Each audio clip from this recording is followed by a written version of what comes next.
amigos, ya estamos de regreso y listos para la entrevista. Nuestra invitada está en el estudio a esta hora, Andrea Repeto, economista, directora de la Escuela de Gobierno de la Universidad Católica, a quien primero le agradecemos que haya venido tan temprano aquí. Andrea, muy buenos días. Gracias por estar, Claudio y Gerardo. No, gracias a ustedes, yo los escucho siempre a esta hora. Muchas gracias. Yo sé que la Andrea nos escucha, nos manda mensajitos. Y siempre la universidad tiene unas consultas que nosotros vamos semanalmente o periódicamente más bien revisando aquí, que son bien interesantes y que esta está muy conectada con la actualidad en esta oportunidad, que tiene que ver precisamente con la economía y con las medidas económicas que se han adoptado. Así, es uno de los puntos probablemente más polémicos que tiene este gran proyecto de la ley de reconstrucción, mega reforma llaman algunos, que es la invariabilidad tributaria. Esta es una consulta que hizo el panel de políticas públicas de la Escuela de Gobierno de la Universidad Católica el 29 de abril, y es bien interesante porque se plantea sobre cuáles son los grados de acuerdo y desacuerdo también en torno a este punto. Un punto que no es menor, porque el tema de la invariabilidad, que me cuesta tanto decirlo, también entra este lunes a la Cámara como debate para ver si se requiere una reforma constitucional sobre este punto. Entonces, ese tema también se junta, ¿no? Esta información. Andrea Repeto, ¿cómo estás? Muy bien, gracias. Ya, ¿por qué ponen foco en este punto? Bueno, esto ha sido un tema bien interesante porque la historia que tiene Chile respecto de la variabilidad tributaria viene del decreto de ley 600 del año 73 o 74, no me acuerdo, cuando estábamos en otro país. En términos económicos y políticos, por cierto, era una circunstancia en que nadie quería invertir en Chile. No, los chilenos no querían invertir en Chile, los extranjeros no querían invertir en Chile, veníamos de expropiaciones, de nacionalizaciones, teníamos un gobierno que no era aceptado por el resto del mundo. Venirse para acá y jugársela por Chile era algo bien incierto, con mucho riesgo. Y había una invitación entonces a través de esta invariabilidad tributaria y otras cosas adicionales, favorecer que quienes tuvieran recursos pudieran venir a invertir a Chile. Se hacía con unos montos bien pequeños, o sea, eran grandes entonces, pequeños hoy día, 50 millones de dólares. Y yo creo que lo más importante que tenía para los inversionistas en ese tiempo, que es lo que hizo Argentina ahora recientemente, es que así como tú puedes entrar tu plata al país, tú la puedes sacar del mismo modo en que la entraste. Entraste dólares, puedes sacar dólares. Y entonces esto es algo que se derogó en el segundo gobierno de Bachelet, porque ya esto es un país integrado financieramente al mundo, un país con estabilidad, un país con reglas claras, un país con bajo riesgo soberano. No tenemos que darle nuevas cosas a la gente. Ese punto, la invariabilidad tributaria no tendría sentido en el Chile de hoy. Ese es mi juicio, pero no el juicio de la mayoría de los panelistas. Ya, y porque en el panel... Entonces, perdona, y pusimos esta pregunta porque es sorpresivo que aparezca este tema. Es sorpresivo que se pueda entender de que el país necesita otorgar apoyos especiales a la inversión, o si no vendría. Esa es mi lectura, por cierto, que claramente no es la de los panelistas en su mayoría. Hay diversidad, por cierto, en la respuesta. ¿Quiénes componen este grupo de consultados? No son economistas, necesariamente. Hay de todo, ¿no? Hay de todo. Tenemos un panel que ya lleva varios años. Esta es una cosa bien interesante y nosotros valoramos mucho el que participen de manera frecuente nuestros panelistas. Son personas que trabajan en temas de políticas públicas en términos generales. Algunos son economistas, otros vienen de otras áreas, tienen sensibilidades políticas distintas, tienen edades distintas. Tratamos de hacerlo lo más balanceado posible, pero no siempre nos funciona en todas esas dimensiones. ¿Por qué preguntaba si eran economistas o no? Porque no se basaría exclusivamente en un argumento técnico, ¿no? Para su posición, la respuesta que dieron, porque yo miraba que el 54% está de acuerdo con esto de la invariabilidad tributaria. Si es que esto no se ha presentado, no se ha afinado todavía, porque es un proyecto, esto puede sufrir cambios en los años, en las condiciones, los alcances, los retiros de dinero, etcétera, cómo se puede invertir. Eso puede tener que ver un poco con percepciones, ¿no? Es decir, ellos perciben que esto puede ser una buena idea más que estar completamente convencidos de que lo es. No, a ver, por cierto, siempre es así.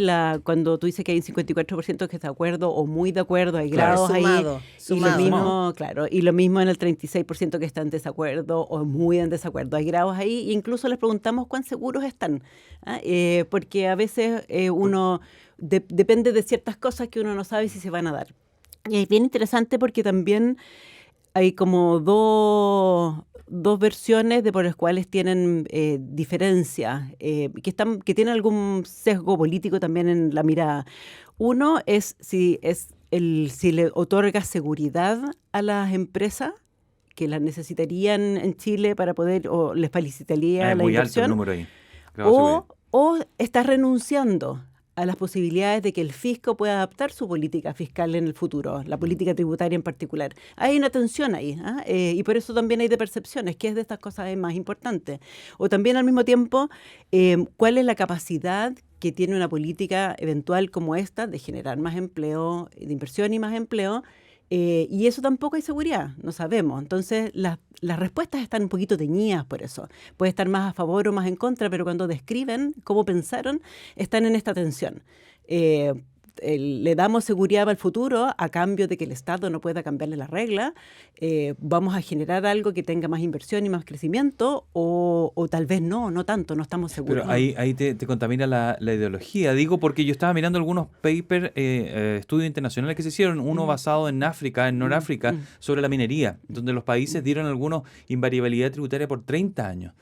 Y muestra que se empezó a despegar después del logro económico de lo que estaba pasando realmente con la economía. En términos simples, los países dejaron de recaudar dinero que pudieron haber recaudado si es que se iban ajustando, porque la economía se mueve más rápido. Es decir, cada 10 años, 15 años debería ser, pero 25 pareciera mucho según este paper que yo encontraba. Sí, a ver, muy importante el punto que haces. Primero, porque los países que hacen esto en general están en África. Los países europeos que hacen esto son Bielorrusia, Kosovo. No estamos pensando en España, Portugal o el Reino Unido. En economía más sólida. Exacto. Y lo segundo es que tenemos muy pocos ejemplos de esto que podamos utilizar en el contexto como el chileno para aprender qué es lo que sucede. Uno cuando piensa en toda esta discusión que tenemos sobre si los impuestos de primera categoría afectan la inversión, hay montones de trabajos. Algunos tienen un efecto cero, otros tienen un efecto positivo, pero uno tiene un mapa así como de dónde sacar conclusiones. Acá no. Son muy, muy pocas las experiencias. Entonces hay mucha incertidumbre sobre cuál sería el efecto. Es difícil aprender de experiencias ajenas porque Pero casi no las hay. Y por lo tanto se presta entonces para que las percepciones tomen un rol más importante. Ahora, incluso las preferencias. Sí, ahora en economía las percepciones son el 50% o más, ¿no es cierto?, de su funcionamiento. Pero tú dices, bueno, Argentina sí, ¿no?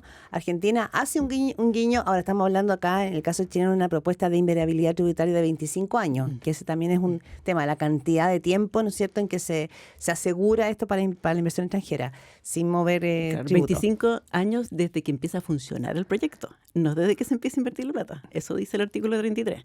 O sea, puede ser mucho más largo que eso. Ya, y ese es un riesgo, digamos, apostar tantos años, dar esa garantía, digamos. Bueno, los mismos panelistas discuten, los que están a favor y los que no están tan a favor también, sobre el diseño.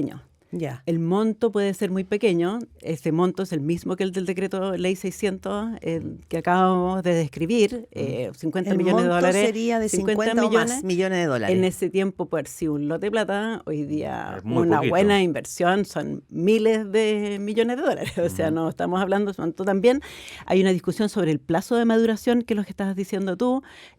Son 25 años, puede ser largo. En Argentina es más corto que eso y además la viabilidad parte desde que el proyecto empieza a tener retornos, no desde el día en que tú trajiste los recursos. También se habla de sectores estratégicos. Esto es para todos los sectores.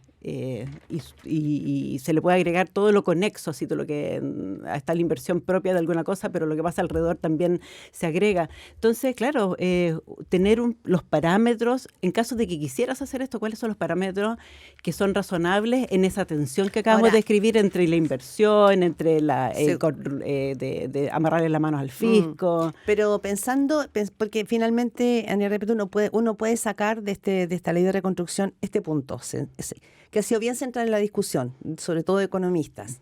Pero si el argumento es que Chile tiene que crecer y que Chile necesita saltar y salir como de esta mediocridad en la que ha estado empantanado nuestra economía, eso mirando este panel de políticas públicas podría entender, cuando uno ve el grado de acuerdo y desacuerdo, que tiene que ver con eso, con que esto podría dinamizar la economía. Bueno, hay un diagnóstico aquí detrás de esto y muchos de los otros componentes que hay en el proyecto, que se la juegan a un diagnóstico bien específico. Los problemas que tiene Chile son tributarios. Nosotros no crecemos porque tenemos impuestos muy altos y lo que tenemos que hacer es reducir los impuestos. Y vamos a utilizar muchos mecanismos. Vamos a rebajar el impuesto corporativo, vamos a tener este crédito tributario adicional, que también es rebajar este impuesto, vamos a agregar la integración y vamos a reducirle los impuestos, vamos a asegurarles a todos estos proyectos. El proyecto en este país no crece porque los impuestos son muy altos. Yo creo que es parte del diagnóstico, no es el diagnóstico completo. Hay cosas que tienen que ver con el mundo. Cuando Chile crecía más rápido y dejó de crecer, y la caída más reciente es al mismo tiempo que se acaba el boom del precio del cobre, es cuando China crecía al 14% y hoy día China crece al 4,5%. Entonces, hagamos cosas para las exportaciones, promovamos las exportaciones porque somos un país que tiene esa vocación. Tenemos un problema demográfico.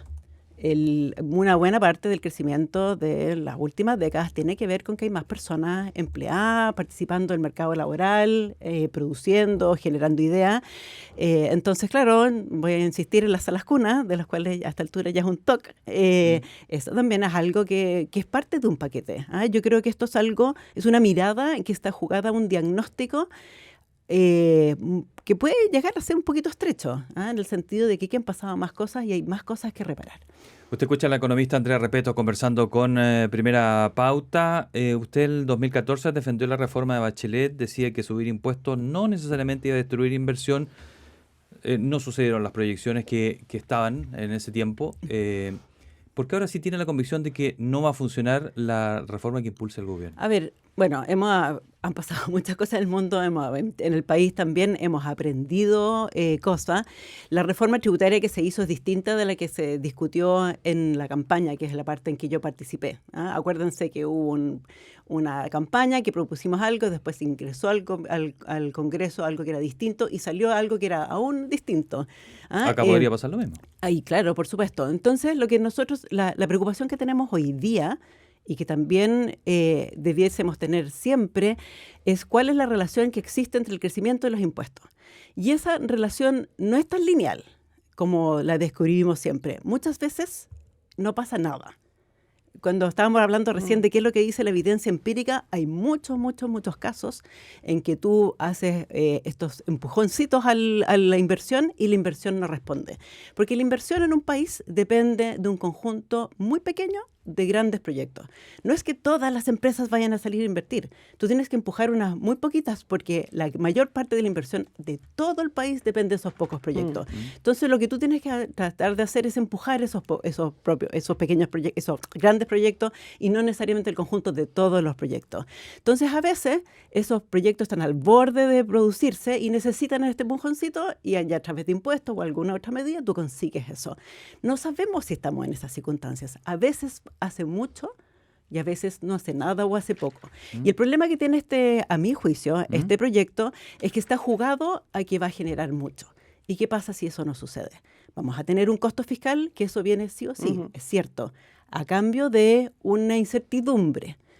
Entonces, podemos hacer pedacitos de este proyecto. Yo creo que merece reducir la tasa de impuestos del 27 al 23. Del 27 al 23 o algún punto y entre medio, siempre que sea compensada para evitar estos otros problemas fiscales que también son parte del problema. E ir viendo cómo nos va. La reducción del crédito tributario al empleo es una cosa carísima que no va a generar nuevo empleo. Reparemos eso. Entonces, en el fondo aquí lo que tenemos que decir, ¿sabes qué? La relación entre impuestos, inversión y crecimiento no es lineal, no es 1 a 1, no es siempre del mismo tamaño, muchas veces es 0. Entonces, ¿podría no darse la proyección que usted decía que era riesgoso para las finanzas públicas? Lo que puede pasar. Puede, claro. Depende de muchas variables. Exacto. Entonces, cuando tú te equivocas sobreestimando los ingresos, es mucho más problemático que cuando tú te equivocas subestimando los ingresos. Y ese es el problema de fondo. Acá hay una asimetría que hay que tomar en cuenta. Andrea Repeto, en la pregunta del panel de políticas públicas de la Escuela de Gobierno de la Universidad Católica que tú diriges, aparece este tema de la invariabilidad tributaria. Decía al comienzo que hoy la Cámara de Diputados y Diputadas tiene que resolver si esta propuesta del gobierno, que está en el proyecto de Reconstrucción Nacional, requiere o no una reforma constitucional para su tramitación. Esta es una propuesta que hizo el diputado Jaime Mulet, diciendo que los gobiernos duran 4 años y que no pueden comprometer el destino, digamos, de los impuestos a 25 años. ¿Hay un punto aquí también, a tu juicio, pensándolo desde la economía y desde la proyección de cómo se operan los tributos en un país? Sí, a ver, la cosa constitucional se la dejamos a los constitucionalistas, por cierto, pero esto sería si esto de implementarse, dejaría amarrados a los 6 próximos gobiernos en términos de su capacidad de hacer cambios en estos proyectos. Las discusiones, si es a las empresas o a los proyectos, qué sé yo, no sé, eso lo tendrán que resolver los abogados. Pero es un problema, porque tú necesitas hacer ajustes. Los sistemas tributarios están siendo ajustados de manera más o menos permanente, porque la forma de producir o lo que producimos cambia, las relaciones en el mundo cambian, la facilidad para mover capitales, para mover personas, para mover bienes y servicios cambia, y tú quieres tener la flexibilidad necesaria para poder hacer esos cambios. Entonces yo creo que es problemático, más allá de si es legal o no, constitucional o no, yo creo que acá hay un problema en términos de amarrar por tanto tiempo tantos gobiernos en el futuro, Andrea, su posibilidad de hacer cambios. En base a lo que usted dice, noto yo una diferencia quizás con lo que se ha dicho dentro de la centroizquierda, que me parece súper interesante. ¿Usted no ve el pecado original del proyecto en bajar de 27 a 23? Porque se dice que es para el 1% más rico, ¿no? Esa es la frase que ha impuesto la centroizquierda. ¿Usted ve el pecado original en la invariabilidad tributaria? No, a ver, yo creo que este es un proyecto que es muy grande, que tiene elementos que son positivos y que elementos que hay que cambiar, o hay elementos que hay que O sea, quitar. apunto, ¿cuál es el que más le preocupa al final de cuentas? A Que ver, me parece más que el de la invariabilidad que el del 27 a 23, según lo que le estoy entendiendo. A ver, creo que hay hartas cosas que me preocupan y es muy difícil hacerte una priorización. Sí. Uno, me preocupa el efecto fiscal. Me preocupa que aquí terminemos más deficitarios de lo que estamos hoy día y tenemos un problema no de nivel de deuda, es un problema de crecimiento de la deuda. Los próximos años vienen con una suma de déficit del 9 al 11%, si le preguntas al Consejo Fiscal Autónomo o al Fondo Monetario, y eso es algo que hay que preocuparse. Segundo, porque hay cosas que son muy costosas, como dijimos recién, el crédito tributario asociado al empleo, que es muy caro, que no genera nuevos empleos, y si los genera son como $8,000 al año por cada uno de los empleos. Y luego hay un montón de cosas en el proyecto que no generan crecimiento y que tienen este sabor de lo que acabas de decir tú, en el sentido de que son regresivos. La reintegración tributaria no genera más crecimiento. La integración es dónde se paga el impuesto, si lo paga el dueño, lo paga a nivel de la empresa. Y era importante en los tiempos del pasado, cuando no había liquidez, cuando no había integración al mercado financiero, cuando las empresas no podían salir a endeudarse. Sí. Hoy día eso ya no es el caso. Segundo, todo lo que tiene que ver con las contribuciones.